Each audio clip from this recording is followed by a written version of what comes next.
Selamat pagi dokter dan teman-teman, saya Afifah. Di sini saya akan membahas tentang luka bakar frostbite.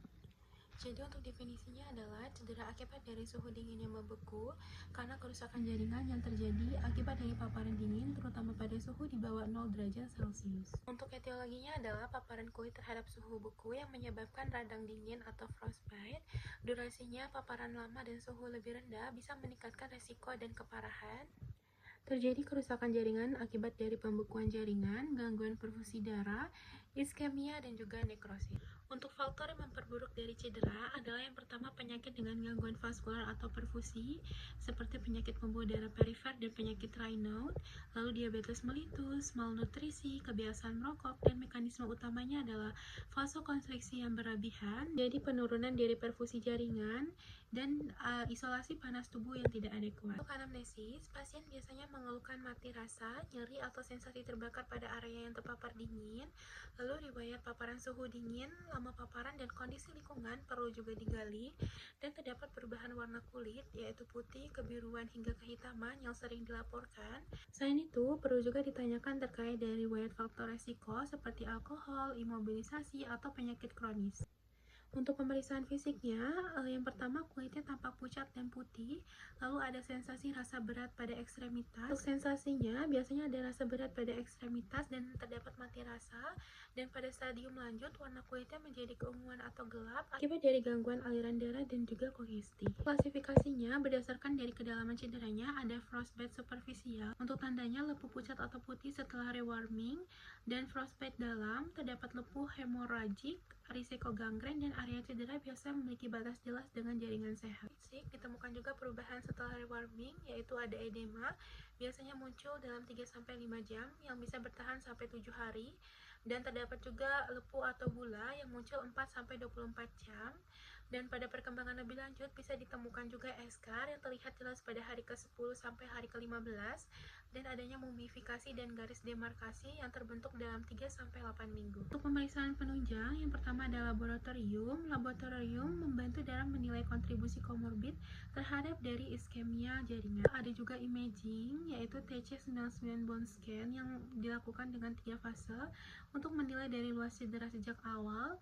Lalu ada MRA, magnetic resonance angiography, untuk mengevaluasi dari perfusi dan juga vaskularisasinya.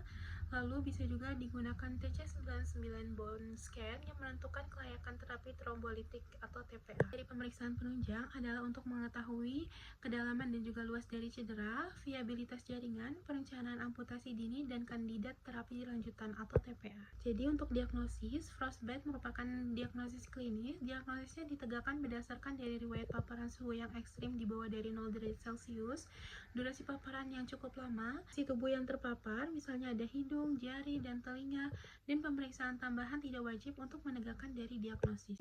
Untuk klasifikasi derajatnya yang mendukung dari diagnosis dibagi menjadi 4. Untuk derajat 1 terdapat eritema dan juga edema jaringan, derajat 2 terdapat bula jernih, derajat 3 terdapat bula hemoragik, dan derajat 4 ada nekrosis jaringan yang dalam. Jadi untuk tata laksananya, penanganan awal dari pre-hospitalnya adalah lindungi area cedera, tutup dan cegah dari trauma, hindari refreshing atau pencairan dan pembekuan ulang, jauhkan dari angin, lepaskan pakaian basah dan ganti menjadi kering, jangan menggosok area cedera. Untuk rewarning merupakan kunci dari terapi yang dilakukan jika tidak ada resiko refreshing, dan juga air hangat 40-42 derajat Celcius, lakukan hingga jaringannya lunak dan juga kemerahan.